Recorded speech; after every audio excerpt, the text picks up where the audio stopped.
Welcome back to Rewind of the Living Dead. I am Seymour Coffins. And I am Patrick Zombie. And Patrick, we are actually diving in because we are in a bit of a lull without a lot of new films coming out right now. So we are diving into what we will call a classic. Some people may disagree. With Rob Zombie's Halloween 2. And real quick before we do our intro here, do you want to tell people why we're doing Halloween 2? Because I thought it was kind of a brilliant stroke of genius how we're doing this particular review right now. Yes, Damon, and I'm going to credit you with bringing this up. So I have recently gained a bit of a following on TikTok. Not much, and it still pales in comparison to the great Damon Martin. But I did open my mouth during the Halloween run. And during the 31 days of Halloween, I tried to watch as many movies as I possibly could. And right around day 30, guess what movie I fell on, Damon? Rob Zombie's Halloween 2. I was like, I gotta fucking watch a movie. It was on. I put it on, and I'm like, okay, cool, I'm just gonna watch this thing. And all of a sudden, I was getting sucked in, and all of a sudden, I was getting fucking locked in. And I was like, shit, okay, wait a minute. This movie fucks, like, hard. And I went on, I had to do day 30 for my 31 days of Halloween. So I went on and just said, Rob Zombie has made the two best Halloween films of all time, and that includes the original. And boy, was there a strong response. And for a guy who typically gets somewhere between 300 and 500 views, I think I clocked in somewhere around like 4,000 views for that. So for me, that was a big deal. And I had about 120 some comments, people all up in my mentions and some talking shit, a lot of other people just full on championing it, because I think there are a lot of Rob Zombie people out there. And Damon thought to himself, you know what? This is a slow week. Let's talk about that. Let's unpack what you said in a couple of minutes there on TikTok, and let's get big with it. So yes, tonight, Damon, we're talking Rob Zombie's Halloween 2, released in August of 2009. With, get a load of this cast, Damon, starting way down at the bottom with Margot Kidder. I mean, what? Margot Kidder? Okay, Margot Kidder's in this movie. Danielle Harris, of course, returns as Annie Brackett. A little cameo by, Octavia Spencer, Richard Brake, Dayton Callie from Sons of Anarchy. You and I both fucking love Dayton Callie. Tyler Mane, of course, plays the titular Michael Myers. Malcolm McDowell returning as Dr. Samuel Loomis. Brad Dourif as Sheriff Lee Brackett. And, of course, Scout Taylor Compton playing Laurie Strode, with a guest appearance by Mother herself, Deborah Myers, Sherry Moon Zombie, who the law is, if it's a Rob Zombie film, Sherry Moon Zombie's in there somewhere. So, indeed, she makes her return as the ghost of Deborah Myers. Damon, fuck it. Halloween 2, Rob Zombie's Halloween 2. If there's ever a trigger warning in horror, it's starting anything with Rob Zombie. Am I right? Absolutely. And listen, to be fair, just so everyone knows, this movie came out in 2009. We are full spoilers the whole way. We've been on a pretty long streak of new movies. So, like, just to be clear with everyone, there is no non-spoiler section. This movie is 15 years old. So I'm just being clear. Like, we haven't done this in a while where we've had a classic. So just to be totally out there, we are not doing spoilers. There's full spoilers. So it's weird because I have a different relationship with Rob Zombie's Halloween 2 than I have with the original. Because if you go back and listen to our episode, we did Rob Zombie's Halloween a couple years ago. And even that one was a bit controversial for people because by the end of it, we kind of surmised and agreed together that that was probably the most brutal and probably the scariest Halloween film. And I loved the original Rob Zombie's Halloween. I loved it. Now, to be fair, and I think I've said this on the show before, it's hard for me to peg down my all-time favorite horror movie. I don't really think that's a fair question because it depends on the genre and the timing and whatever. But if you're going to make me pick a favorite horror film, I would probably say The Devil's Rejects, which is a Rob Zombie film. So I am a Rob Zombie fan. And when I saw the original, the remake in 2007, I saw it in the theater. I do remember seeing it in the theater. I liked it. I thought this was good. I didn't understand the uproar and the people flipping out about it. And as time passed and more remakes came out, I realized like how sensitive people are to this shit. I had a different relationship with Halloween 2 though, because I remember seeing it in the theater and leaving the theater. I was just like, Yeah, that wasn't for me. I didn't love it. It just didn't hit the way the first one. I didn't hate it, but I was like, yeah, this didn't work for me. And I know I saw it once when it came out on Blu-ray or DVD, whatever, and I kind of forgot about it. So let's say I hadn't seen this movie till, let's just say, 2010, probably somewhere around there was when I saw it. 3 or 4 months ago, a t-shirt company that I actually really like, that I buy t-shirts from all the time, called Gutter Garbs. They're a horror movie t-shirt company. They put out brand new Rob Zombie Halloween shirts, and I was like, well, I gotta buy a couple of these because I love Rob Zombie's Halloween. And then like the next week they did Halloween 2 shirts. Now I hadn't really thought about that movie in a while, but I was like, you know what? Let me revisit it. So I did. Now, I still have a lot of flaws with this movie. One particular part that we'll get to eventually where I just really don't like it. But I liked it more than I remember liking it. You know, it's kind of like Alien Covenant. When we saw that, I was like, I hated it when I saw it the first time. Then I rewatched it. I was like, this is actually not like when you get through the first like 45 minutes, it actually turns into a pretty proper Alien movie. Kind of forgot about that. And I kind of think Halloween 2 is similar, where when I saw it, again, I didn't hate it, but I was like, just didn't really do it for me. So I just kind of put it away, put it on the shelf and walked away and never really thought about it again. Revisiting it like 3 months ago, I was like, you know what? This is a lot better than I remember. And then I rewatched it again last night just to kind of refresh myself. And again, still has issues, still things I don't like about it, but it's definitely better than I remember it being. And I've watched this twice in the span of just a couple of weeks, which is kind of rare for me. I don't often revisit movies that often because I'm trying to catch up on quite literally the thousands of movies that we are yet to get to. So it's tough to repeat on stuff. I do remember, I don't even think I went to the theater to see Halloween 2. I'm pretty sure I just saw it on cable somewhere at some point. And so imagine that experience not being that great. Or, you know, however I ended up watching it, I remember just not really caring about what I saw. And I remember thinking, boy, like there's stuff in here. This doesn't feel like Halloween, Rob Zombie's Halloween. It feels like something else. And of course, watching it a couple of weeks ago during Halloween week, I was like, shit, this is actually scary and cool. And there's a lot of elements in this movie that I love that are very Rob Zombie-esque that some people hate. There's also just like lore and mythology that works in the Michael Myers universe that I really love that they applied in that movie. And then there was something that struck me on this second viewing, which was just yesterday before we did this podcast.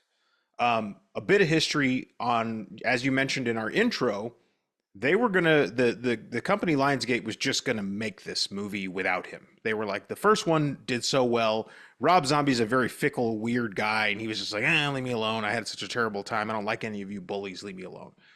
And they were actually going to give this movie to the directors of Inside, which is another movie that I saw for Halloween month. I actually watched that. French Extremity, great. Sign me up. Always good. They were going to give it to the directors of Inside. And this last time I watched it, I realized something. This is what's striking me about Halloween 2. This is maybe the one and only in the entire franchise of Halloween, the one and only French Extremity Halloween film. It is devastatingly brutal from the very beginning. It is a very raw, very dark movie, which is what I love about French Extremity. French Extremity movies feel very raw. They're very, very dark. They're very bloody. They're very violent. They're unapologetically nasty. And that's what Halloween 2 is. It's 100% that. Now, it takes insane diversions here, Damon, and it does things that I think some people would find egregious with regards to the Halloween lore. But you know me, Damon. I fucking hate tradition. I'm not sentimental. You know that you've known me really deeply for about 5 years now, and you're like, yeah, this guy doesn't give a shit. He really doesn't. And it's true. And I thought to myself, like, you know why I like Halloween 2 more than I ever have is I realized that it was Rob Zombie going, I'm no longer making a Halloween movie. I'm making a Rob Zombie movie that just happens to take place in the template of Halloween. But it's 100% a Rob Zombie movie. It's so different from, we talked about the original Rob Zombie's Halloween of '07.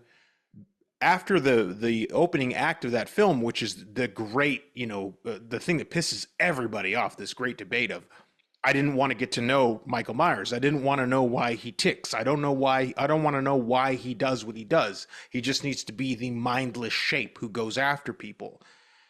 But outside of that piece of Rob Zombie's Halloween, the rest of the movie is 100% a send up of John Carpenter's movie.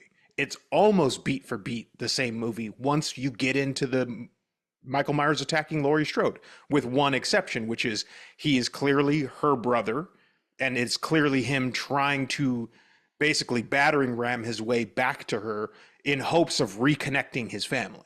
That's the goal of Halloween, of Rob Zombie's Halloween. And she rejects him in the end because she has no fucking clue who this monster is that's trying to kill her. And he's nonverbal. He doesn't know how to tell her, like, you're my sister. You're my baby sister. I just want you back because, like, my whole world is destroyed. And she rejects him in the end, and she believes she kills him, and then off they go. That's the end of the movie. Rob Zombie Halloween 2 picks up on the aftermath of all of that in brutal fashion, in brutal French extremity fashion. Damon, tell me about this scene where they're rolling Laurie Strode into the emergency room, and it looks like she's been in a 10-car pileup, because that's what happens when you tangle with a 6'7" hulking beast of a slasher. The aftermath isn't pretty. Your bones are broken. They're screwing you back together. They're stitching together ripped open parts of you. You're screaming in agony at the terrible pain that you're going through. It's a Halloween unlike you've ever seen it, but now it's a Rob Zombie movie. Rob Zombie's Halloween 2 is 100% a Rob Zombie's movie, and I can tell that's probably why it pisses more people off than like it. So I want to touch on this in a bit of a broader subject before we really drill down into Halloween 2 and just talk about the remake-ism of it all and how this movie, this particular set of movies, seems to anger people more than others, which is odd to me because we reviewed the Texas Chainsaw Massacre remake. Now, that is a pretty beloved remake. I mean, a lot of people, some people say weirdly, they like it better than the original. Now, you and I don't. You and I are what? You and I are like hardcore Texas Chainsaw Massacre, the original fans. Yeah. But I know people who loved it, and I'm not faulting them. I'm just like, it's movies. You like it better, you're allowed to like it better. Like what you like. Yeah, and so it's so weird to me that people had such a physical reaction to Rob Zombie's, somehow defying the odds to make this. He somehow took on a chance and did something different because, like, I know I've talked about this on the show before. When Gus Van Sant remade Psycho, his biggest mistake was just remaking the movie with less good people. And just I like Vince Vaughn. I didn't mind Anne Hesh, but it's just not the same as Anthony Perkins and Janet Leigh. He made a shot-for-shot remake. We don't need that. I don't need a colorized version with Vince Vaughn and Van Hesh. I don't. So if you're going to remake something, you got to do something different. You got to give me some other reason to go to watch it, because if you're just going to remake the same movie, I'll just rewatch the original. So Rob Zombie did something different. And I'm not trying to travel back to Halloween. I am traveling back to Halloween, but I want to say this because I thought about this going into tonight's podcast. For all the people who are pissed off about, you gave Michael Myers a backstory and you showed him as a kid and everything. Okay, I understand you want the mindless, shapeless, faceless killer, but if you really want to get upset about all that, then John Carpenter never intended on making a sequel to Halloween. The original Halloween was just Michael Myers is literally a faceless, nameless killing. He was the shape in the original script. They barely referenced him as Michael Myers. He was just the shape. He was not related to Laurie Strode. He was just a mindless killing machine on a rampage through Haddonfield. And Laurie Strode just happened to be just a person who accidentally ran into him that night. That's all it was. That's all it was to him. He never intended on making a sequel. He never intended on returning and keeping the franchise going. It made a lot of money, became a hugely successful film, and the studio's like, hey, here's a bag of money. Would you like to do a sequel? And he's like, sure. And so he puts it in the hospital, and he introduces the whole brother-sister thing, which ends up becoming part of the lore for years until 2018 when they remade it with Blumhouse, and they eliminated that part, which actually became problematic because they stopped having a reason for Michael Myers to attack Laurie Strode. And the reasons they came up with. So here's the thing. Like, I love Rob Zombie's Halloween, 2007 Halloween, and the backstory of Michael Myers, to me, all that really does is just gives you a reason to understand the trauma he endured as a child. And then once, as you said, once he escapes the asylum, it's really a remake. He doesn't, it's not like he comes out of it's not like he goes out of there and he starts calling out to Laurie and he suddenly starts talking and, he's going to, it's basically the original Halloween again. And I'm not saying it's bad. I love it. I'm just saying that, like, for all the people who got up in arms about it, all they're doing, I mean, they're just showing what he was like as a kid. They could have easily done that in the original Halloween. It just, they did the opening scene with a little kid killing his sister and that was it. But so to me, it wasn't precious that he remade it. And then going into this one, he just carried on the story. He even did an homage to John Carpenter's Halloween 2 at the whole scene in the hospital, because that's the entire premise of Halloween 2, the John Carpenter version. Is just Laurie, the same night Michael Myers comes back for her in the hospital. It's a film he never really intended to make, nor did he really want to make, but they're like, here's some bag money. He's like, all right, I'll do it. So, like, this precious thing, like, I used to be that guy, Patrick. I'll fully admit, I was that guy back in the day. I didn't like when things that I loved got remade or rebooted or whatever. Yeah. And while I do think that Hollywood has gotten a little lazy in their filmmaking, where it's just like, let's remake this, let's reboot this, let's remake this. And it's like, can we just get some original ideas? Not that I have a problem with the remakes as much as I just want to see I want to see the new stuff. I want to see Late Night with the Devil. I want to see Strange Darling. Those are new ideas, Yes. But I've let go of that whole precious, you can't touch my childhood bullshit. Rob Zombie made a different version of Halloween, and he enjoyed it. And I'll real quick before I move on, I'll hand it back to you. I took my girlfriend to see Halloween, the original Halloween, in theaters in 1970. She had never seen it, and I'd seen it dozens of times, but I'd never seen it in a theater. They did a re-release, in theaters. I went and saw it, and she sat there. When it was over, she was like, "Yeah, it was all right, but it wasn't the least bit scary." Yeah. Now, audiences in 1978 thought it was the scariest thing they'd ever seen, but I was like, "Yeah." She's like, "Yeah, it wasn't scary." She loves the Rob Zombie 2007 because, again, she's not married to the idea. And that was actually the first Halloween film she saw as a younger. She loved it because it was brutal. It was scary. It was actually scary. And when she saw the original Halloween, she's like, "Yeah, I mean, it was all right, but it wasn't scary. Just wasn't scary at all." And I'm like, so this whole idea that, like, you can't touch this, you can't remake it, you can't do it differently is such bullshit. And here's my controversial statement of the night, Patrick. We talked about the original 2007 Halloween being the scariest Halloween. I've come all the way around. Rob Zombie's Halloween 2007 is now my favorite Halloween film. Yes. Beyond, hold on, let me just say beyond Season of the Witch. I love Season of the Witch. But okay, fair enough. Yes. And then that'll start a whole other fucking argument. Yeah. And then people get pissed off. You can see my mask behind me. I love Season of the Witch. But that is, I think, when I rewatch it like that. So, again, going back into Halloween 2, he just carries on the story. And, again, I'll get into more what I didn't like about this movie in a minute. But this whole precious thing about you can't touch it, you can't remake it, I've let go of that because just like with the Crow thing, the new Crow movie sucked like a Dyson. It was awful. It was a terrible movie. But I let go of the whole precious thing about it because, as I said on that podcast, and not to just repeat myself, but The Crow, the Brandon Lee Crow, was a remake of a comic book. It was an adaptation of a comic book. It wasn't Brandon Lee wrote the script himself and it was his idea and his story, and you bastardized it because Brandon Lee tragically died. That was an adaptation. That's really all we're doing. We're just adapting the material to something different. So I don't have that attachment anymore. And so, again, I'm just basically saying, let it go, people. Like, it's going to happen. It was weird because it seemed like the uproar over these movies was much deeper than other ones. Oh, I've never seen an uproar greater than when Rob Zombie's Halloween came out in 2007. And then, Rob Zombie's 2 kind of, it fell flat. I mean, it did $40 million worldwide off a $15 million budget. It still made money. And Rob Zombie said as much because we made our money. Like, it was a successful movie for us, but clearly, like, audiences had cooled on his take. And I'm glad you brought up the whole preciousness of it. By the way, I did my due diligence. I showed my small children the original Halloween. And they just went, that wasn't scary. We thought it was going to be scary. And I'm like, I know, it's not scary. Like, that's my whole point. Like, I've never found it scary. I used to get scared of Freddy Krueger. I used to get scared of Jason Voorhees. I've never been scared of Michael Myers. It's just not, to me, it's never been scary.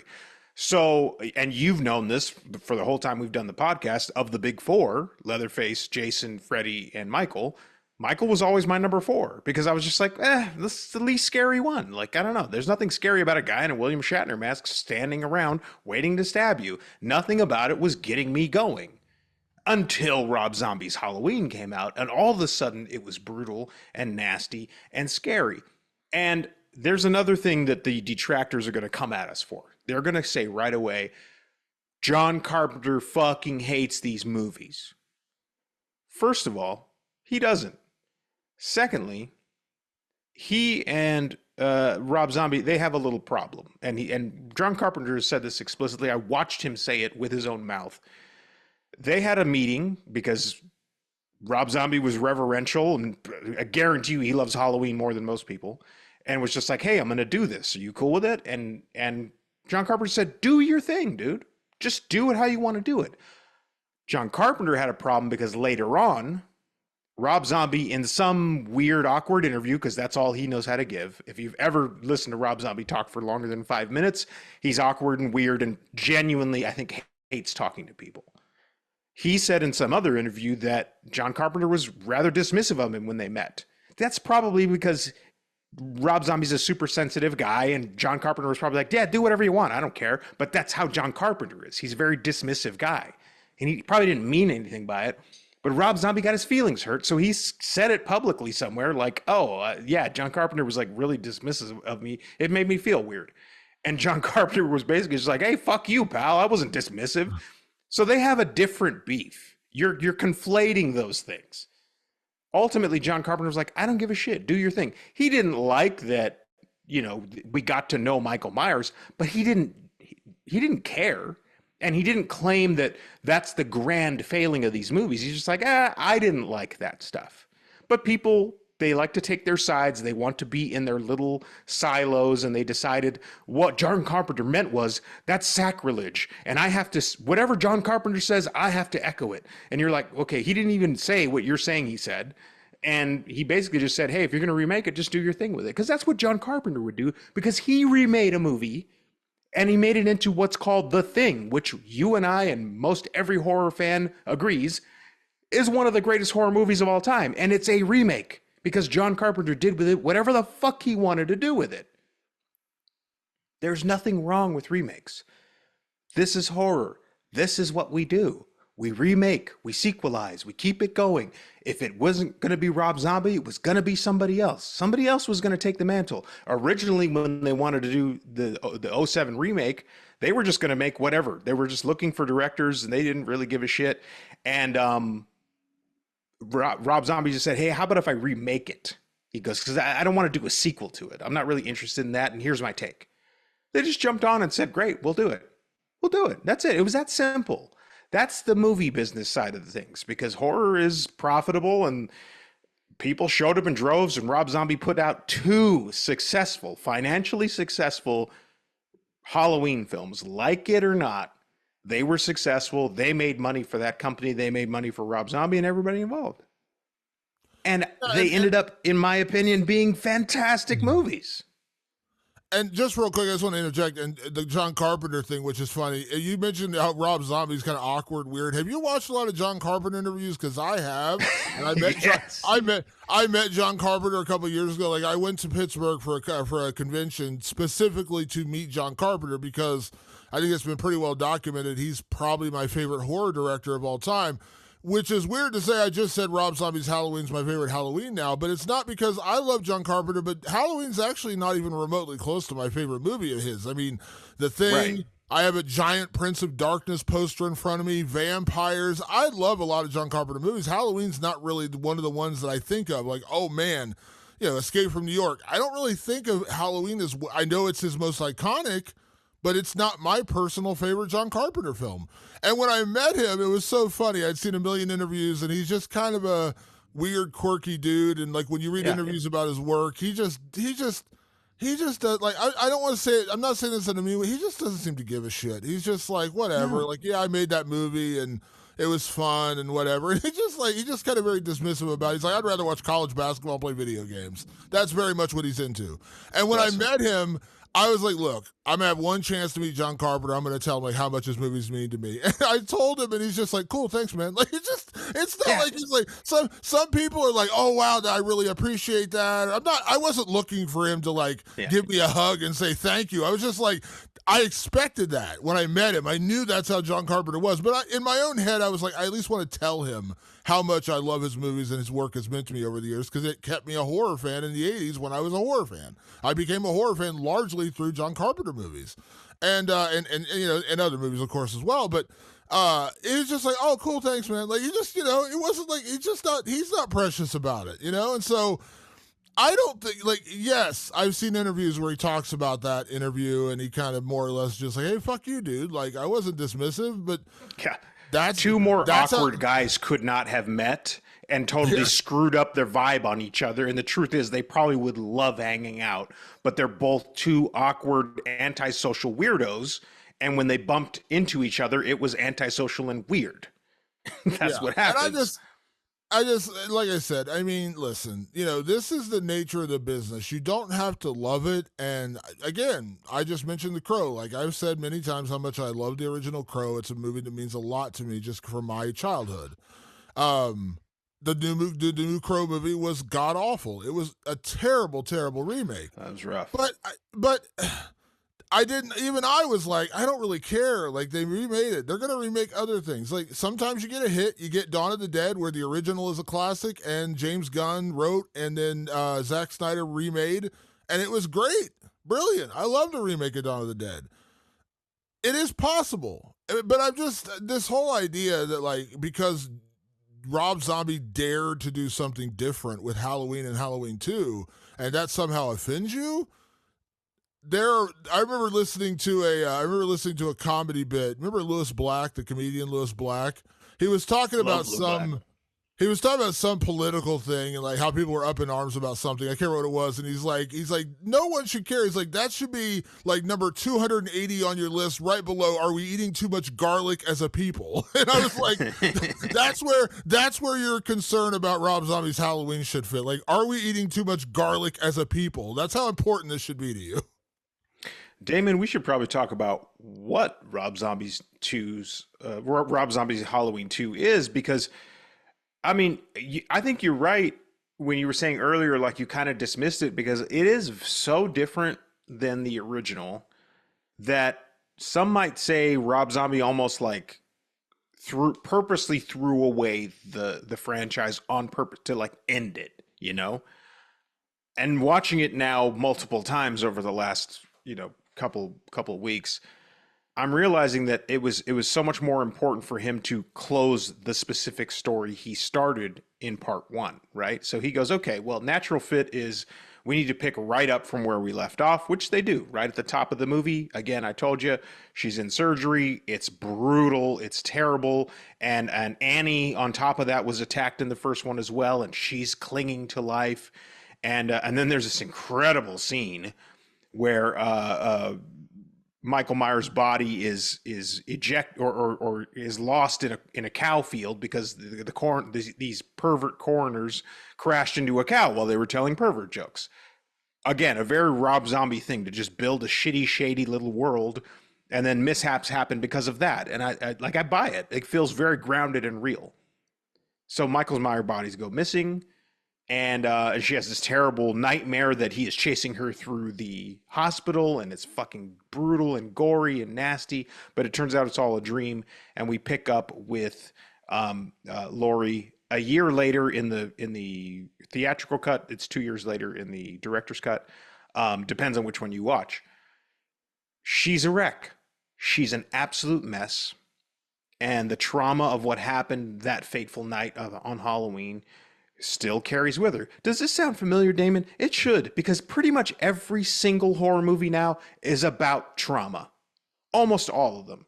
Well, guess who was ahead of the fucking curve? Okay. And I'm not saying like he didn't invent the trauma movie. I'm not saying that. I'm saying that horror movies back then were like about like escaping a scary guy and looking hot while doing it. Like that was the 2000s. That's just what they did.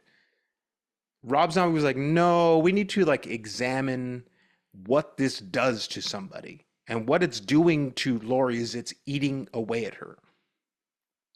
They also open up with something. Sorry, I'm going to kind of bounce around a little bit, but they open up with this quote, and I'll read it to you now. A white horse linked to instinct, purity, and the drive of the physical body to release powerful and emotional forces like rage with ensuing chaos and destruction. It's an excerpt from the Subconscious Psychosis of Dreams. Laurie and guess who? Michael Myers are having dreams about a white horse. Why? Well, that's easy. When Michael Myers was in his facility and his mom came to visit him and you all lost your fucking minds because we had to learn about Michael Myers for a little bit, she gave him a white horse as a gift. And he held it fucking sacred because it's his mom. He was still a fucking kid. It was still fucking important to him. And that white horse burned into his brain. And of course, his mom eventually died because he was too far gone. You know, it is a very sad situation, actually. A lot of tragedy, a lot of trauma there. And Michael Myers is holding on to that. Like, it's just like the only North Star he has for humanity is the white horse. And so now he sees his mom as an ethereal being standing with a white horse, because he's locked in that moment however old he was when he got that white horse, 12 or something like that. And now Laurie's seeing it too, because Laurie's his flesh and blood, and she's going through deep trauma, and she's seeing things she shouldn't be seeing, like this terrible instance at the hospital. And at the same time, Damon, our favorite Dr. Loomis, well, he's back on the scene. He looks crazier than ever, because he's now turned into this sort of Dr. Phil fucking Yahoo who like is basically profiting off of the terrible incidents that happened with Michael Myers, because he was his psychologist and he can tell you all about it. He goes on these book tours and he's turning into an absolute fucking sleaze. And in his new book, he's going to reveal that indeed little Angel Myers, that little sweet little baby that we saw in the first movie, is this girl Laurie Strode down the block. He's going to out her. When that book drops, it's going to upend her life. She has no idea that this bomb is about to go off. And it will go off. And it will send her careening into a psychotic state right on time for Michael Myers to reappear. It's almost like it's perfectly balanced, Damon, and timed for worlds to collide and lives to crush and everything. I thought it was a thing of beauty how it all kind of came together and coalesced. What say you, Damon Martin? So the story itself I really enjoyed. Again, Rob Zombie was ahead of the curve with the whole like, let's deal with the trauma of this horrific altercation with Michael Myers, because you know, even, and again, these are movies I absolutely adore, but like, even when you think about what happened in Scream and then you go into Scream 2, like, Sydney's greatest trauma in that movie is distrust. Like, she can't trust her new boyfriend because her last boyfriend turned out to be a serial killer. But she's largely moved on. You know, she's not, you know, she's traumatized, but not to the point where she's truly fucked up for what happened. Now, I'm not saying you need to be. I would hope people can get therapy and get right and, you know, move on. She was 17 at the time, and you hope that getting older and wiser and things like that will help you move on from that. But the exploration of trauma and how it can absolutely torture and fuck with you for the rest of your life is a real thing. And Rob Zombie was ahead of the curve dealing with that with Laurie Strode, and I really enjoyed that aspect of it. Michael Myers surviving and coming back to continue to look for his sister, that's a pretty simple storyline to follow. Here are the two things I bumped up most against in Halloween 2, and I don't want to spoil some of our upcoming categories in a minute, but I'll talk more about these in categories. One, I didn't love the complete change of character of Dr. Loomis, of being from a serious, caring psychologist to where he was like we saw him in like he really tried to reach Michael Myers. He tried desperately to reach this boy, and he couldn't do it. And he finally had to give up because he's like, "You're gone. Like you're not coming back. Like you were just. I've tried for 15 years, and you're just not coming back." He cared. He legitimately cared. And then Michael Myers escapes and goes on this killing spree, and he desperately. It's very similar to the original film where he comes and tries to help and stop him. This one he turns into, as you said, this like almost like TV doctor. He's turned into an asshole. Like let's just be honest, he turned him into a complete TV asshole. I didn't love that only because it just seemed like just a dramatic shift from the character in the first film. I didn't love that, and then the big one was the white horse and the mommy vision and the 12-year-old Michael Myers telling him what to do. Now, couple reasons I didn't like that. One, the white horse was fucking stupid. That whole thing, like her walking around with a white horse in the background because she gave it to him as a child, that was a stretch for me. Like, dude, just have the mom. You don't need the I understand where you're trying to make this connection to the white horse quote at the beginning of the movie, but come on now, like and then the little Michael Myers telling him what to do, like you got to reunite our family. We got to reunite our. Again, he's giving you a reason for this to continue moving on, but considering what we learned in the first one, I don't think it would take the audience that much to figure out that Michael is still trying to get back to his sister. We know that's what he wanted. They made that very clear in the original. Listen, I don't have a problem that Rob Zombie always puts his wife in movies. I like Sherry Moon Zombie. She's a great, especially in House of a Thousand Corpses and Devil's Rejects. I love her. Lords of Salem, which isn't a great movie, but I like her performance in that. I like Sherry Moon Zombie. But this was almost like a moment where it's like, I got to figure out a way to shoehorn my wife into this movie, so I'm going to make her a ghost. And just every time that he looks and sees the ghost mommy and the ghost version of himself and the white horse, it just pulls me out of the movie. Because it just feels so inauthentic and so hokey and so... it's just like, like he's literally like, reunite us, mommy. He must say it like 12 times in this movie. Bring our family back together, mommy. I'm like, dude, we get it. He wants to reunite with his sister. We've known that since the last movie. Do we really need this fucking white horse and a ghost mommy to tell us this? No. It just felt like he took too far of a stretch with that part of it. So I would like, the Dr. Loomis just kind of bugged me because I just felt like that was a bit inauthentic to that character. The white horse thing, I still rewatching it. I'm just like, can we just have like a white horse edit? Can we just edit that part out of the movie? Because if you take those parts out of the movie, I totally understand what he's going for. I totally understand who he's going after and why he's going after them. And the movie, to me, plays better. Those scenes, those weird scenes with the mom and the horse and the little, and also because they replaced the actor, so it's a different actor playing young Michael Myers. Yeah. It just takes me out every single time when he's like, find her, mommy. He's going to find her. Say you love us, mommy. It's just so weird. And to me, that was the thing that in the original, when I saw it in the theater in 2009, I didn't like it. When I rewatched it a few months ago, I was like, yeah, it still doesn't work for me. And I rewatched it last night. I was like, yep, still doesn't work for me. Still not getting to the white horse shit. And I have stuff too, and I'll save my foibles for our categories. But I'll say this to those things. I do want to speak on them. The white horse is something I have always liked, and for very specific reasons. Now, you and I were a little bit younger than Rob Zombie, maybe by about 10 to 15 years younger than him. But we have a very similar like upbringing in terms of we both come from like very basically lower class families, like not even working class families, like dirt poor people. Mental illness is something that runs rampant in those types of families. Now, when we talked about Rob Zombie's Halloween from 2007, we talked about that opening scene, seeing what Michael's life was like. His mom was an exotic dancer. His dad was non-existent, and this fucking asshole, played by the great Will Forsythe, was there at the house. There was pure, utter, nasty chaos going on in this kid's life, and his brain was already, he was born not well, and his brain was just getting worse based on the life that he was leading.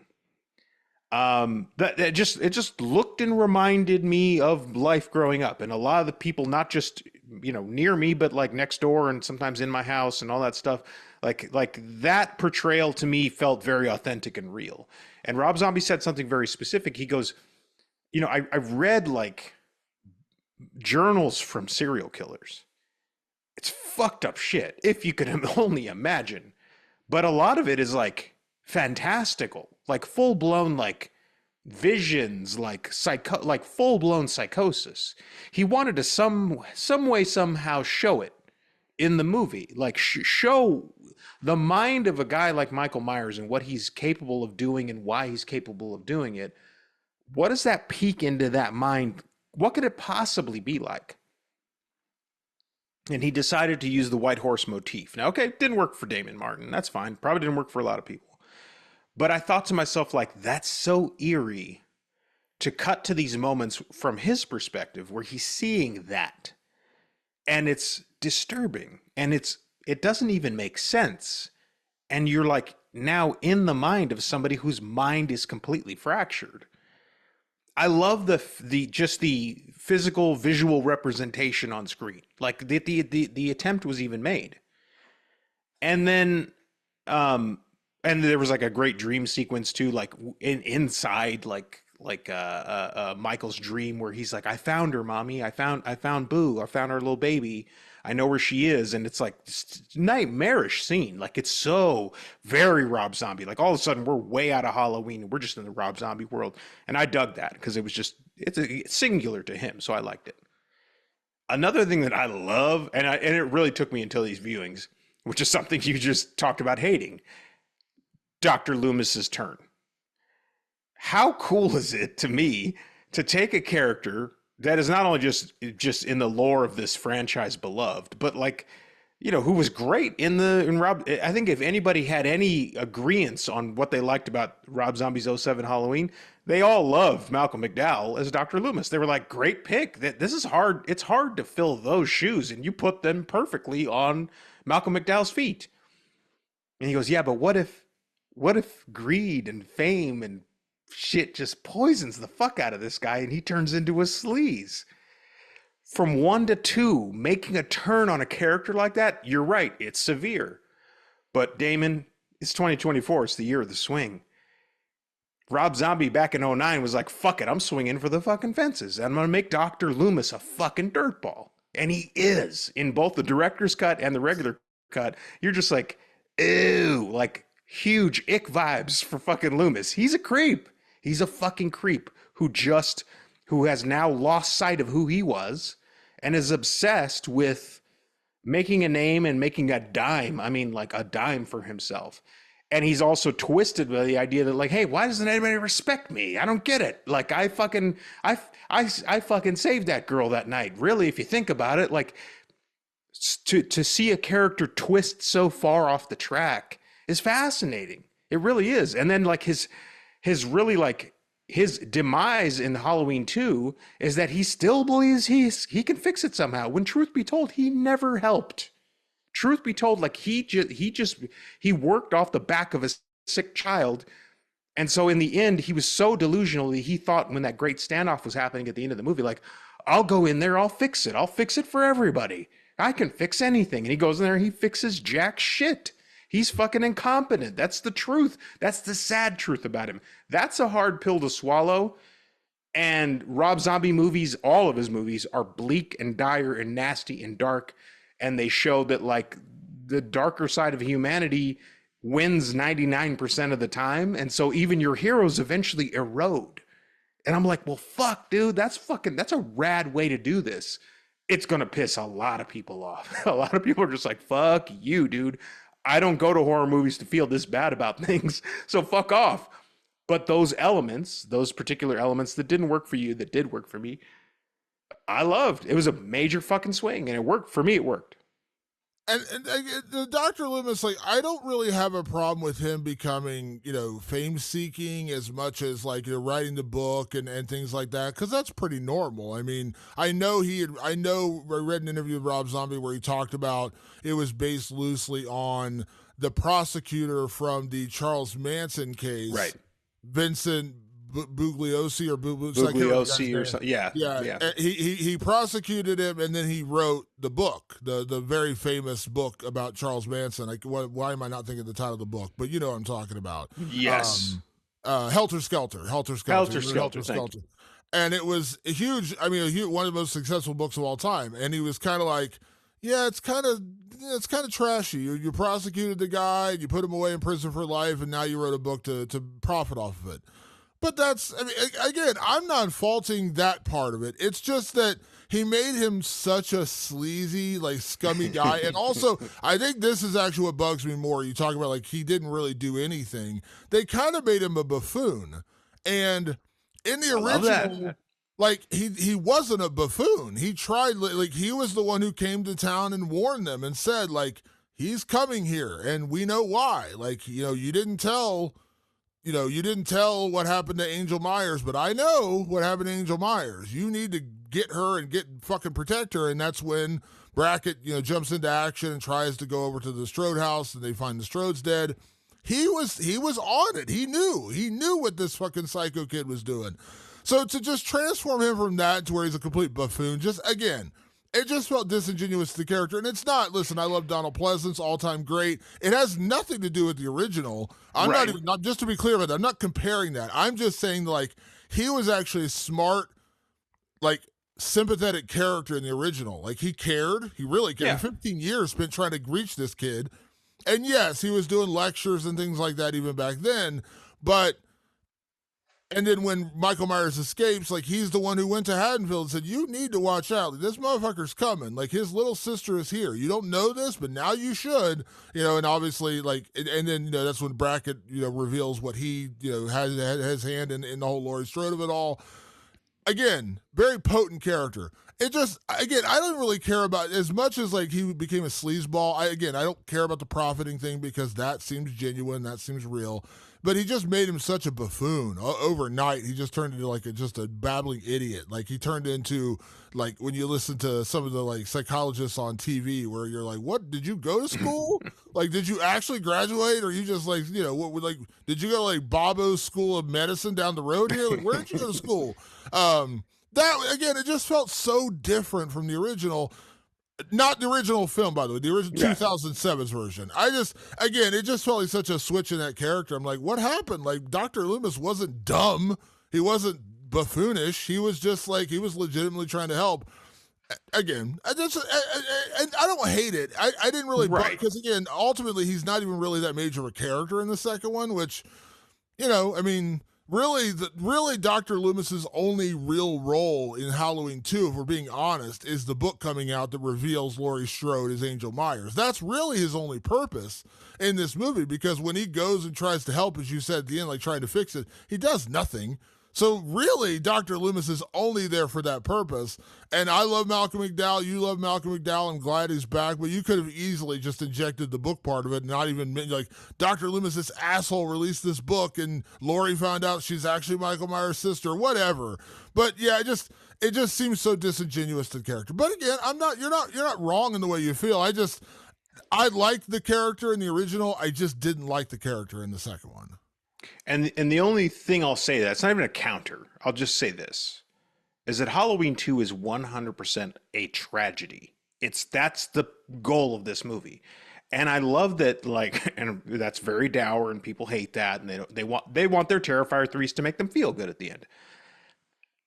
What I love about the fact that this movie is a tragedy is that Loomis, who you are clearly right about for Halloween 07, in Halloween 09, the tragedy is the hero, or the attempted hero, or the valiant fighter that he was, by part 2 has been eroded away, has been erased because of greed, because it happens. Like, it happens to the best of us. It's like if the sequel to Willow, Mad Mardigan, was a shithead. That would, you know how many people would be pissed off if Mad Mardigan was a fucking perv, like creepo in part 2 of Willow? They'd be like, wow, fuck you. Kind of what Rob Zombie did here. But I mean, that's the tragedy of it. He does have that moment, which to your point, not to like, I'm not coming around because I still don't like the character, but he did have that one point, which was kind of funny when he's doing the book signing and he's like, "No, this is old Loomis. I'm new Loomis." I'm like, that Yeah, was yeah. a little on the nose of the way he Bit on said the it because nose. he has the mustache. But yeah, that is to your point. You're right. He did say that. Like, that's old Loomis. I want to be new Loomis. And his publicist is like, but people like the old Loomis, and he's like, fuck that guy. Again, you're not, to be fair, what you're saying, you're not wrong because this happens. This transformation of people with fame, it happens. You're not wrong. It just, for me personally, I didn't like it. But Yeah. but also to that point, again, not trying to just overly defend Rob Zombie. I'm not changing my opinion. I still don't like the character, still don't like what he did with it. But that might have been the whole point Rob Zombie was trying to make. He's trying to make you dislike this guy. He's trying to make you not like Dr. Loomis because he is such an asshole. So again, he proved his point because I didn't like the character. I was like, God, fuck this guy. What a dickhead. What did he become? So you're not wrong. It just didn't work for me personally. Yeah. It's okay if it doesn't work for you personally. I saw what this movie was this time around. I go, oh, this is a 100% tragedy. Everything about this movie should end in just failure and tears and loss. Like, that's what this movie's about. And that's not going to sit well with most American horror fans. Are just like, no, fuck you. Like, the good guys win in the end. Everything turns out great. Like, that's like, it's crazy to me. The more I have been embedded in the horror community, the more I realize the horror fans love a good Hollywood ending. There's nothing wrong with that. I'm not criticizing that. That doesn't make you less of a movie enjoyer. None of that shit. It's just, I've realized that the trend is that way. The trend is that most horror fans want the good guys to win in the end. They want good to prevail over evil. We talked about it last week with Heretic. Like, good prevails over evil despite like whatever views are happening and all that good stuff. So when Rob Zombie presents to you that like, no, like all things are corruptible. Laurie's corruptible in this, like she's teetering on the edge. It's not even her fault. Again, tragedy, right? That's what this movie's about. It's about tragedy. And that rubs so many people the wrong way. That it just does. Like, so many more fans aren't looking for that. I like it because something's wrong in me, Damon. Something is broken in me. And I love when that shit happens. I'm so curious, like, how Halloween 2 plays for a French audience. Because to me, this is like Martyrs. This is like Inside or Frontiers or any of those, Haute Tension, any shit where you're just like, wow, it started bad and it ended worse. Like, I bet the French love Halloween 2. I want to take this movie around France and just tour with it and just see how it does, see how it plays. Yeah, you might be right. With that being said, Patrick, let's get into some categories. We do have a lot of categories to get to with this movie. And we're going to kick things off as we do each and every week here with our best performance, which is aptly named Welcome to Primetime, Bitch. Our Welcome to Primetime Bitch best performance. So, Patrick, when it comes to Halloween 2, you always love that one. When it comes to Halloween 2, who gets your best performance? When it comes to Halloween 2, I'm pretty sure that this actor would be like, hell yeah, bitch, I am at prime time. And that's Scout Taylor Compton, the great Scout Taylor Compton, who plays Laurie Strode. Another very hard set of shoes to fill, as we've talked about before, and we talked about in the original. This time around, we talked about in Rob Zombie's Halloween, the engine was very much Michael Myers in that movie. This movie, the engine is Laurie Strode. The engine is like, can we save Laurie Strode from just what she is? Can she escape who she is? And you're really hoping for it. And the Laurie Strode you meet at the beginning of this film is terribly damaged, very understandably. And she's about to get even more damaged. Can she course correct? Can she pull the ship from listing all the way into the choppy waters? It's drama at the highest level. It's a lot for an actor to hold on to. Scout Taylor Compton and Rob Zombie combined make for a very, very interesting, very messy character. And I say messy in the good way, like messy in the human way. She's just a human. When she finds out she's Angel Myers, she breaks completely down. in front of her friends, and then is like, you know what, fuck it, let me go get drunk. Because she's a very young woman. She's in her early 20s or what, however old she is in this moment.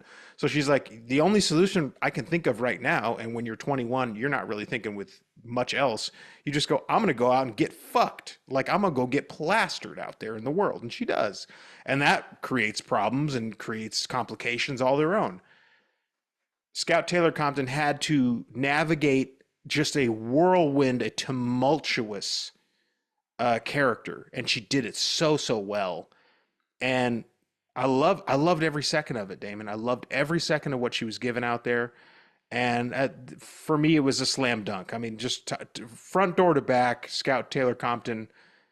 She's the baddest bitch around. So we talked about this with the first one. I think we both named her best performance in the original one because I thought she absolutely killed it and did an incredible job. And the tough part for Scout Taylor Compton, I've met her before. She's like the sweetest, nicest person in the world. Like one of the most enthusiastic people I've ever met. Like just a true sweetheart. But just judging performance only, like as bad as Rob Zombie got it, like he had it the worst because people just were like, "You're remaking Halloween, fuck you," without even seeing it. They're like, "Fuck you, Rob Zombie." Scout Taylor Compton was second place because she was replacing Jamie Lee Curtis, who is one of the most iconic final girls of all time. So she had it the second, and she was at that point a very unknown actor. This was really her first major role. So to come up over 2 years and take a role that everyone said, "Oh, you're not Jamie Lee Curtis, you can't play Laurie Strode," and then take it and then do it again in Halloween 2 and make it completely different, a completely different version of Laurie Strode. Like in the original, she's very much the girl next door, the very sweet girl next door, the babysitter. Again, very, very traditional to what Jamie Lee Curtis's character was in the original.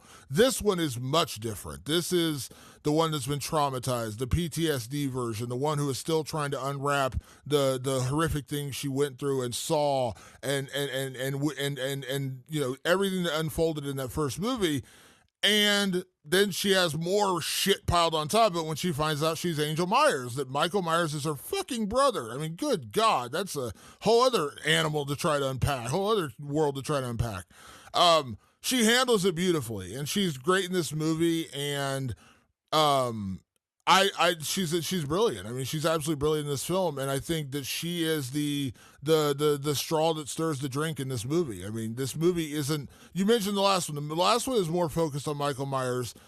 Laurie Strode, as good as she is very much a supporting character in Michael Myers' story in the first one. This is Laurie Strode's story. She carries the movie, and Michael Myers is a secondary character to her, and she's brilliant. She's great.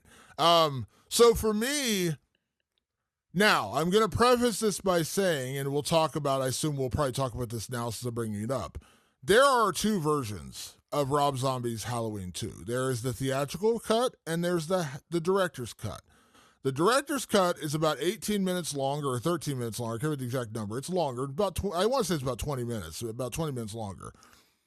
But it's dramatic. There's dramatically differences, especially with the end. The ending is way different than the one that you saw in theaters. And we were talking about this off air, and you said, "Have you seen the director's cut?" And I think I have because I watched it on Blu-ray. I own the Blu-ray.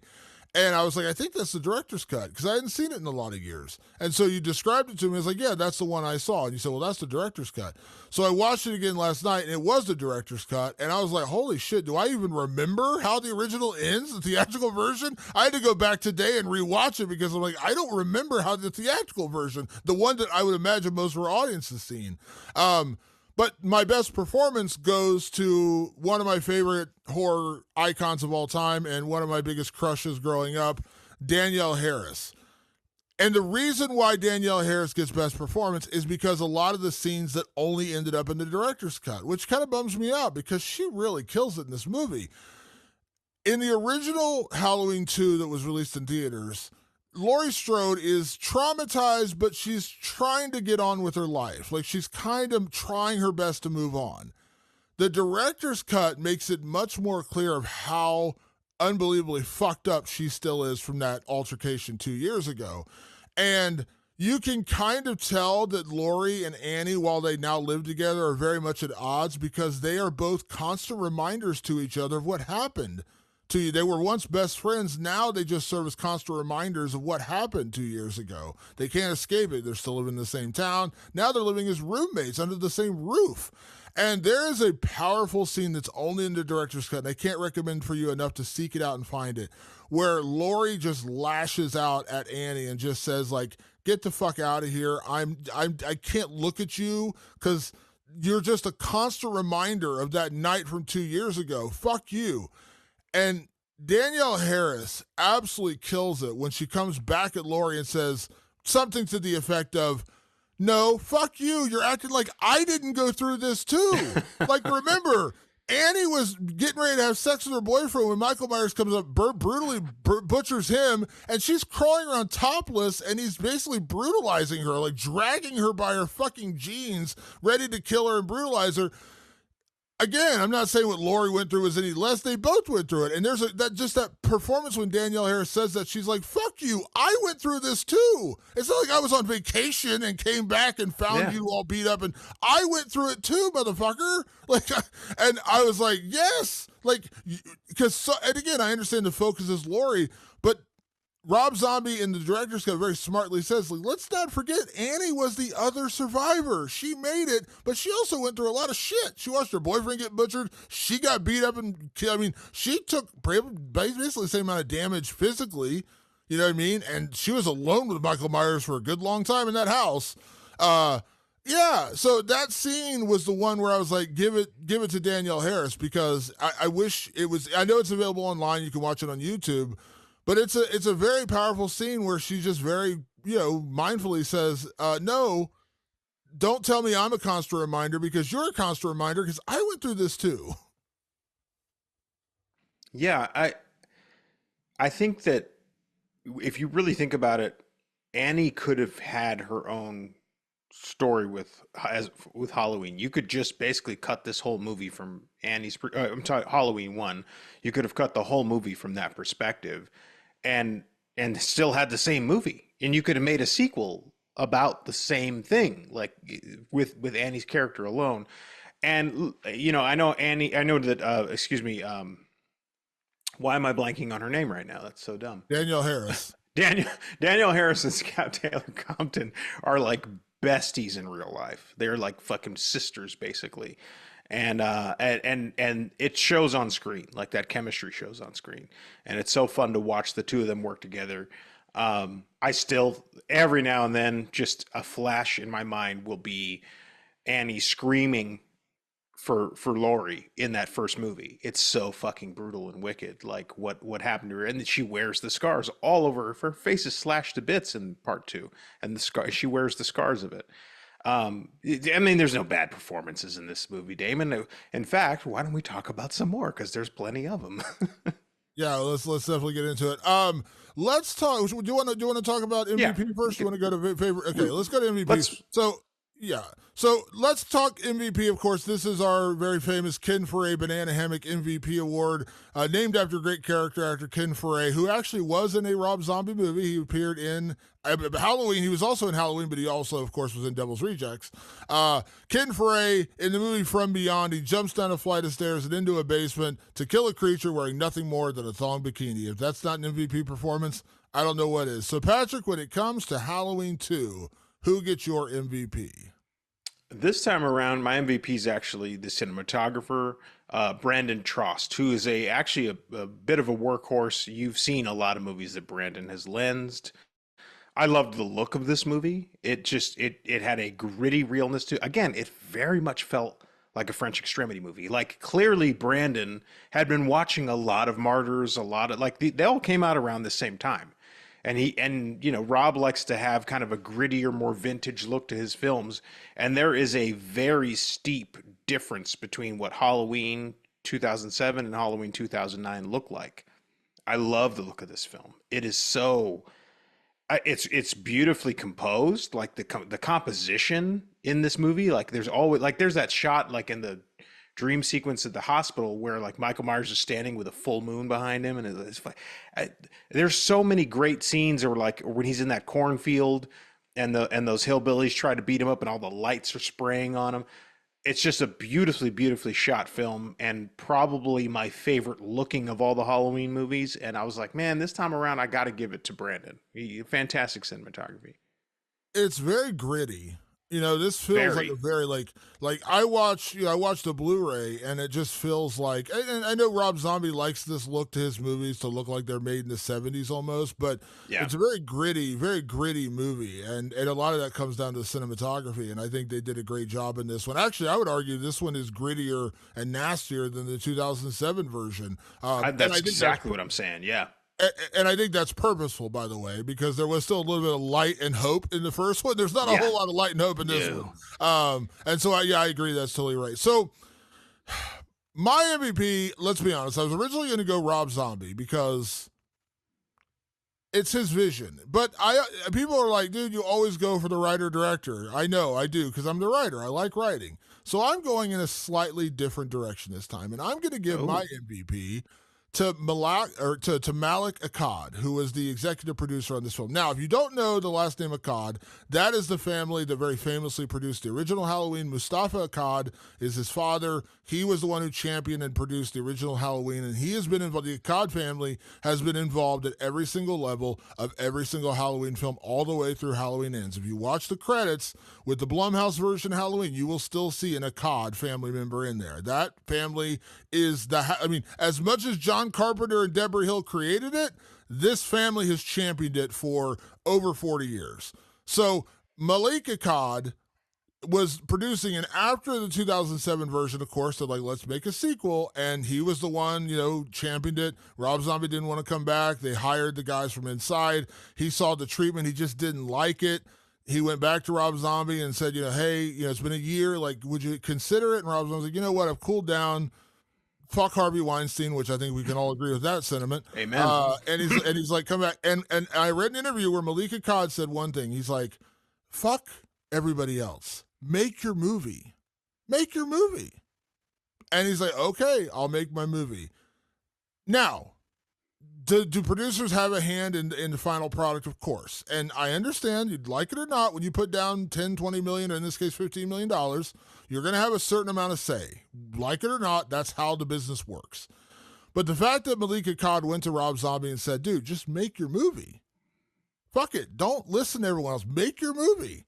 I appreciated that. And this one, weirdly as much, and again, I like the original Halloween better. I do. And I think it is a brilliant film. And as I just said, I think it is my favorite Halloween film now, especially when I compare it to the fucking David Gordon Green movies.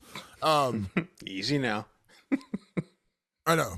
But the fact that this one truly was Rob Zombie, even though I don't like it as much, I appreciate that this is actually the more Rob Zombie movie. Because he didn't have people saying, no, you can't do that, do this. He didn't have people calling him with fucking notes. If you get a chance, you talk about like the awkward Rob Zombie, go watch.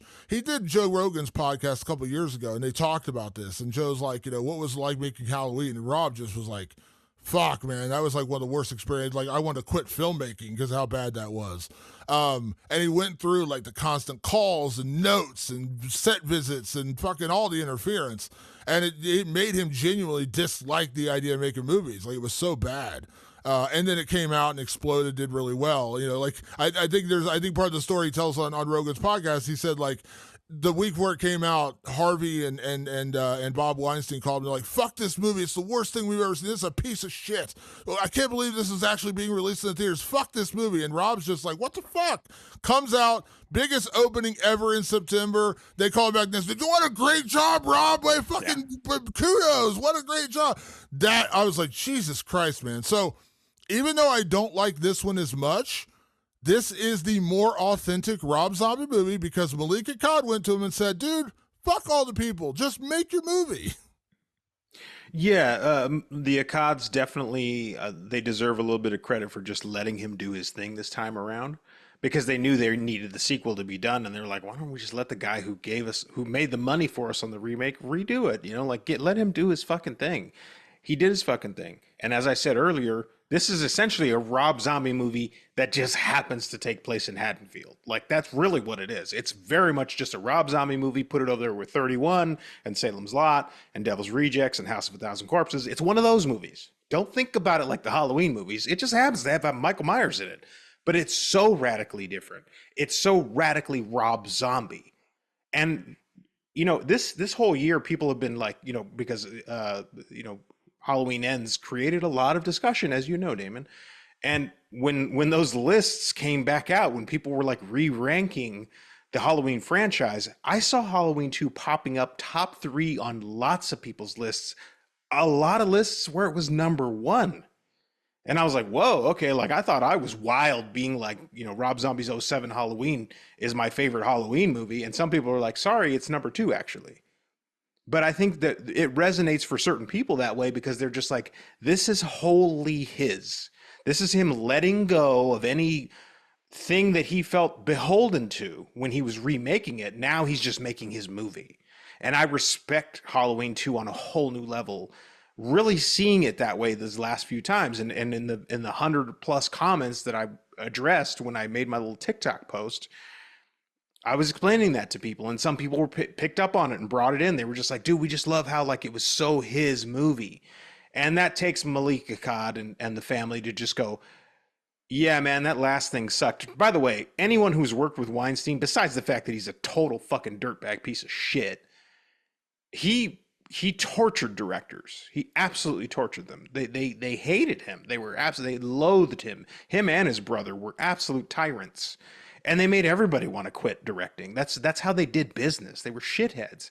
And Rob Zombie, despite the dreadlocks and the white zombie makeup and all this shit, pretty sensitive guy. Basically just a sensitive artist that just happens to have long hair and a beard and looks like a follower of Charlie Manson. He's sensitive. And when you do something like that to a sensitive person, they just want to close off. Malik saw that and said, no, let me fix that. All right, go do your thing. And then he turns in the cut and they go, hey, how about you make Laurie less angry? like this movie's so bleak. Can we just make her slightly more hopeful? Can we reshoot like these 4 scenes and just make her that much more hopeful so that way there's some thread for people to hold on to before you cut them loose and they fall into the abyss? And he's like, fine, I'll reshoot those things. And that was the theatrical cut. But he swears by his director's cut and, bless his heart, let him do it. It's all good. But yeah, I'm with you on that. That's a good call for MVP. And I actually prefer the director's cut. I don't dislike the original, but I think as I mentioned, my best performance of Danielle Harris is based a lot on the director's version, where she gets more to play with. And we should mention too that in the director's cut, the endings are very different.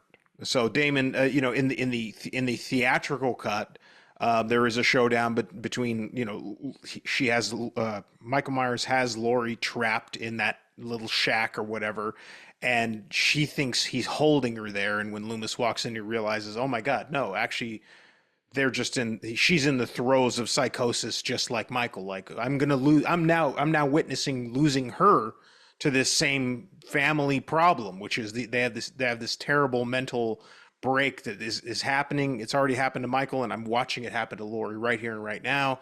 And he does very little to try and stop it, aside from yelling at Michael. And then Michael rips him to shreds, and then the police shoot Michael, and it's over. And then Laurie kind of like, comes out of it wearing the mask, and she kills Michael or whatever, and she comes out wearing the mask, and then you realize she's far gone. It's too late. She sees the white horse. It's over. We lose Laurie. Again, tragedy, end. But Damon, it's slightly different in the director's cut. So in the director's cut version, again, Michael has her in the shack. She's seeing the visions of her mother. She's being held down by the baby Michael Myers, but really there's nothing there.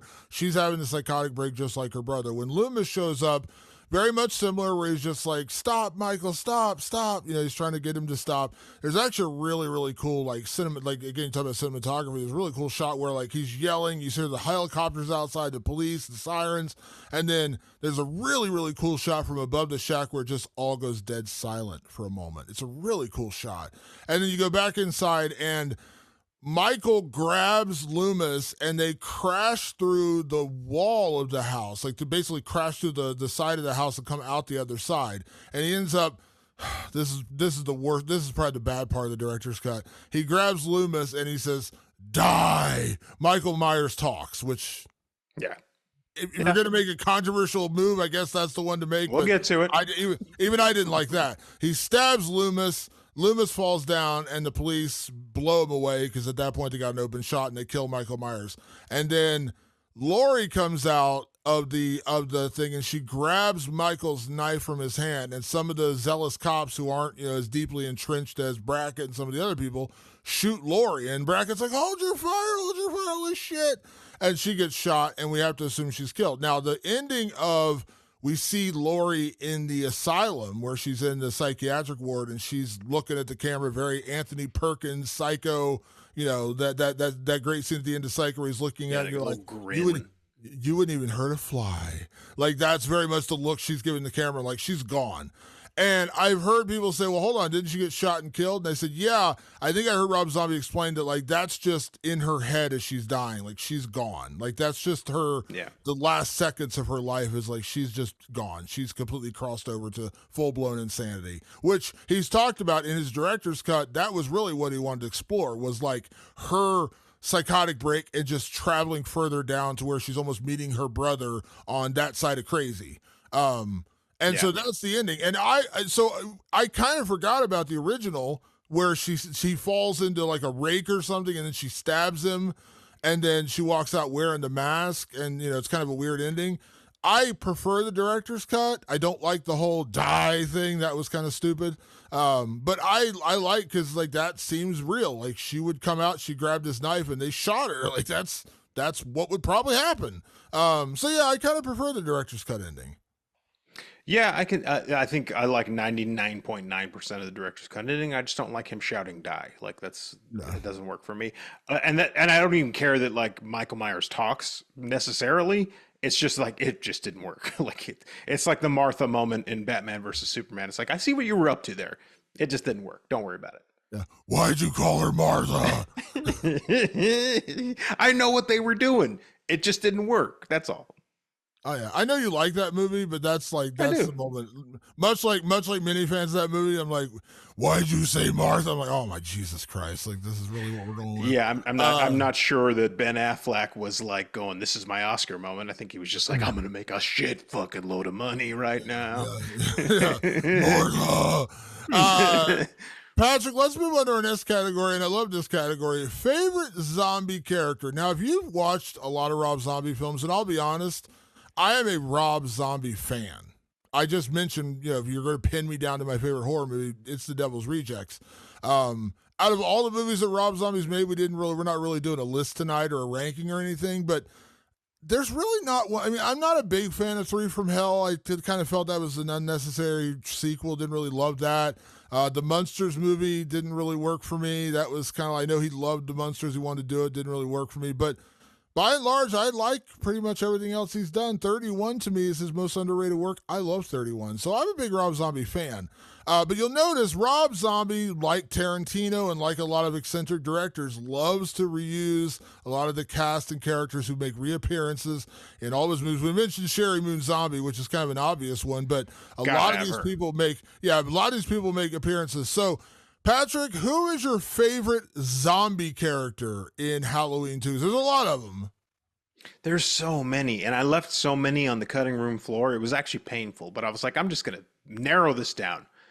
But there's a big party scene. As we mentioned, it's Halloween night, and Laurie has discovered that she is indeed Angel Myers, so she goes on a drunken binge, and they go to this huge rager, and there's just this corny-ass host.